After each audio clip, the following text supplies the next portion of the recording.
What's up, everybody? Welcome to Mick Thinks Tiny. My name is Mick. It's no secret that the luxury side of the tiny house industry has skyrocketed in the past few years. Today, we're going to talk about a golden mirror tiny house that's limited edition. So we're going to talk about how you can get one, how much it costs, and we're going to talk about why this specific tiny house matters for those of you who are looking to go tiny in the next 1 to 2 years. If you're new to the channel, make sure you subscribe and let's get into it. Let's talk about this golden mirror tiny house.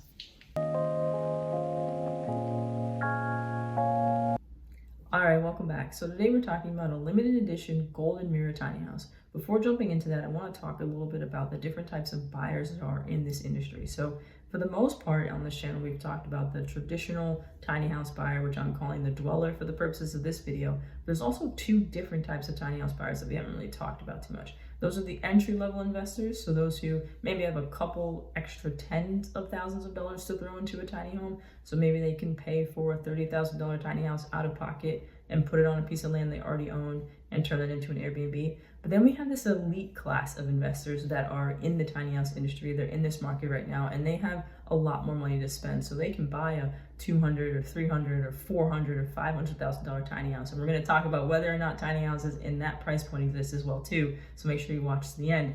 But today we're talking about this elite sort of investor in this industry. So the golden mirror tiny house is created by a company called OOD Houses. So for those of you who don't know who they are a tiny house company that was created in 2016 by two brothers who grew up in Northern Europe. And they're famous for, or well known for, the mirror tiny house. So if you haven't seen the mirror tiny house before, it's the tiny house where it basically looks like it's invisible. I've seen it in like books or on different TV shows, on social media, that sort of thing. But they have a bunch of different types of models. So they've got their signature model, which is the one that people are most familiar with. It's $125,000. They've got a shell model, so you can buy just the shell version of the mirrored house and then build it out however you like for like $60K, so a little more affordable. And then they also have a glamping model, which I didn't know about. So they have like a glamping, kind of like a mirrored pod, if you will, that's only $35,000, which is pretty cool because they're so popular. You can just put that on land and then you can use it as an Airbnb and rent it out. But they also have offices and saunas like the one featured here, and then they have hotels as well too. So what's this golden mirror tiny house? So I came across an article about this and I wanted to talk about it for a couple of reasons, but just getting into just like the details about what this house is. So basically it's a tiny house that looks like it's made out of gold, and then it's also mirrored as well too. So in terms of like the general specs, it sits at about 26 feet long and 11 feet wide. So it's definitely bigger than a traditional tiny house in terms of the footprint of it. Most of them are 8.5, some of them are 10. It's 284 square feet. It costs $250,000.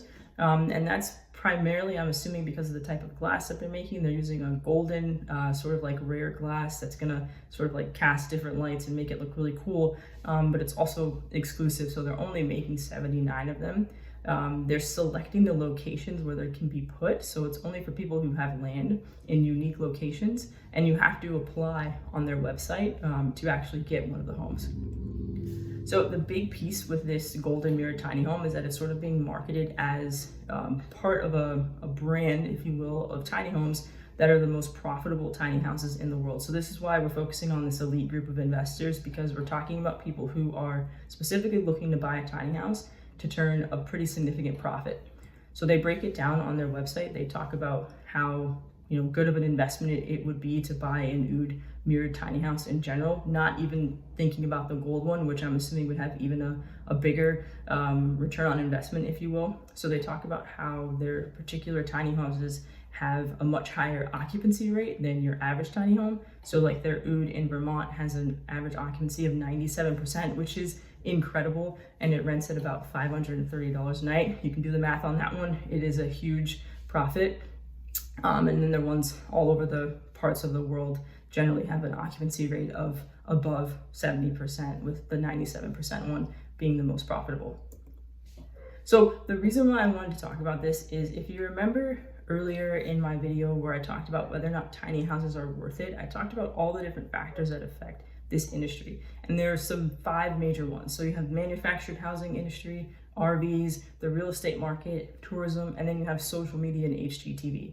Why this golden mirror tiny house matters is because it's kind of like sitting at the intersection, if you will, of the real estate market, tourism, and social media and HGTV, but all of those at like the highest level possible, right? So the luxury side of the real estate market, you're thinking like the $1 million listings and like the super, super expensive homes with the wow factor. On the tourism side of things, you have the tiny houses that really attract people's attention because of how they look aesthetically. This golden mirror house sort of like fits that to a T, right? It's beautiful, it's golden, you've never seen anything like it before. And then you have the social media, so what I call it like the Instagrammable factor within the tiny house industry, where people want to see things that are worth going on their social media, where people will like and they'll comment and like they want to have a similar experience. So all three of those things are why this particular golden house or golden tiny house matters so much, because it's coming at the industry from these three specific points.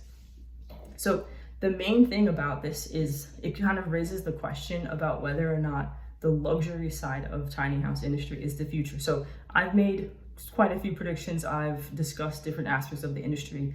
I'm personally just really interested in figuring out and thinking about where this industry is going to go. I think it's important for me in general, and I also think it's important in terms of the types of videos I want to put out and information I want to share with you all. But this is sort of making me wonder whether or not the luxury side of it is the future. I'm leaning yes, but I also want to know what you think as well. So make sure you guys drop comments.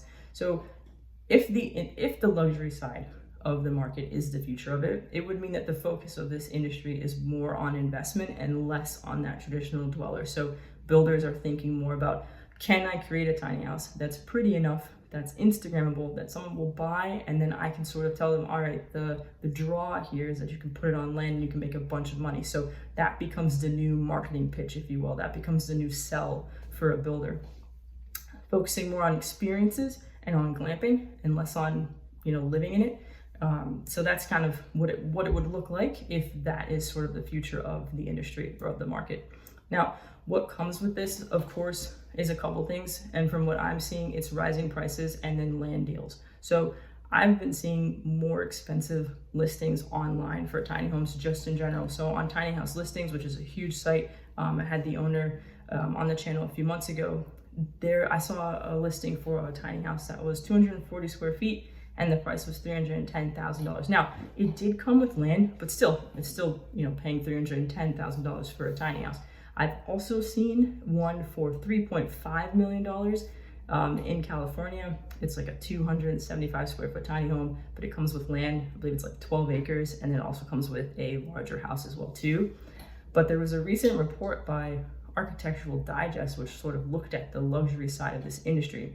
They define luxury as $75,000 or more, which I think is fair. Remember, we've talked about the average prices sits at $67,000, so $75K would be above the average. And they found that California, Texas, and Oregon have the most luxury tiny house listings for sale online. But in general, there's quite a few states where there's really more expensive tiny homes, and they found a tiny house for sale in South Carolina at $827,000. I couldn't find the listing, but that's what they were talking about. So what this means for you, more than anything, if I could drive home anything, I would drive home the fact that it matters now more than ever who you choose as a builder, because now you have to think a lot about a couple things that maybe you wouldn't have to think about a few years ago. You have to think about resale value. So if you're interested in buying a tiny home right now, regardless of where you want to put it, you need to be thinking about the value that it will actually have once it's sold, right? So the resale value is significantly impacted by the design of it, the functionality, what it looks like, the aesthetic, that sort of thing. So that's not something you really had to think about a few years ago, and definitely not at the beginning of the industry. And you also think about land. This is something I've talked about plenty of times here on the channel, but I think land matters a lot now. And then the price increases. So this is a tough one because, again, I know that a lot of you are on a budget. And everything I'm saying sort of moves towards, or sort of like points to things not being very budget friendly, but I mean, that is kind of just the reality of things too. So just thinking more about the price increases as well. But I want to know what you think. So would you buy, first and foremost, what do you think of the Golden Mirror Tiny House? Would you buy it?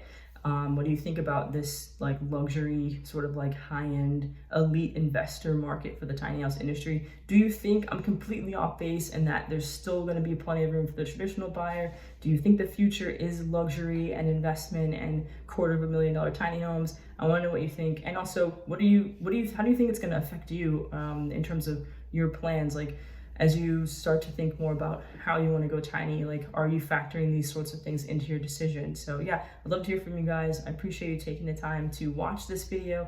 If you want to see something similar, you can check out the original video I did on whether or not tiny homes were worth it. I talk a little bit about investment there and sort of like the future of the industry, so that's a really great one. But more than anything, I just appreciate you all watching, and don't forget to think tiny, and I will see you guys in the next one.